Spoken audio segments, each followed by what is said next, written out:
Welcome to ECN Trade Daily Video. Before we begin, it should be noted that any advice is of a general nature only and that your personal circumstances have not been taken into consideration. Hello everyone, my name is Rob Clayton and thank you for joining me.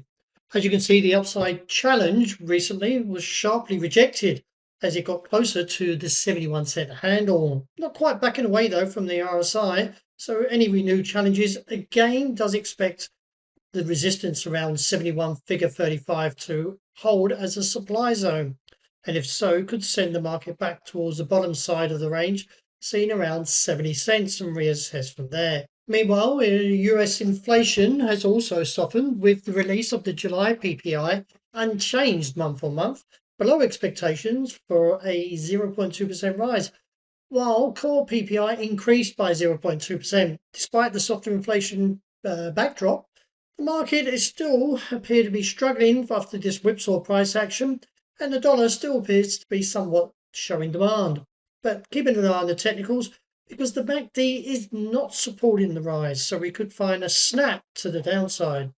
Turning to the euro, the market is still trading sideways in mixed technicals, and therefore I feel the market is still likely to be capped around 115.55.65 as we get closer to it, and maybe see a overpowering of supply, or the bears returning in greater numbers and looking for a move back towards the lows of 114.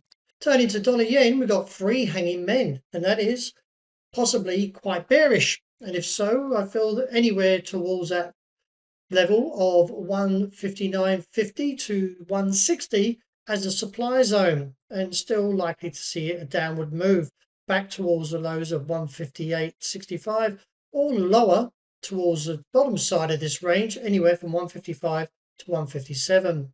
Sterling edging higher, but you can see this whipsaw price action still hesitant above 135, and therefore I feel any attempts towards that top side will fail. And given the stab action and the bearish two candles and broken technicals in terms of how the RSI is buckled and the MACD is pulling back, we may see a move back to the lows of 134 and reassess. Turning to gold, after reaching a 10-week high, we're now back to the bottom side of this range of 4,300 and may even see a weaker play, that is, towards the region of 4,280.85, and then see the bounce and look back towards 4,500.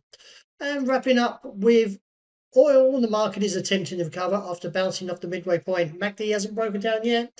Even though I'm neutral, I still feel from the technical play we could look back towards $85 a barrel and reassess. Well, that's a wrap. Thank you for joining me. And as always, look out for the Newsday report, and I hope you enjoy the great start to the new weekend.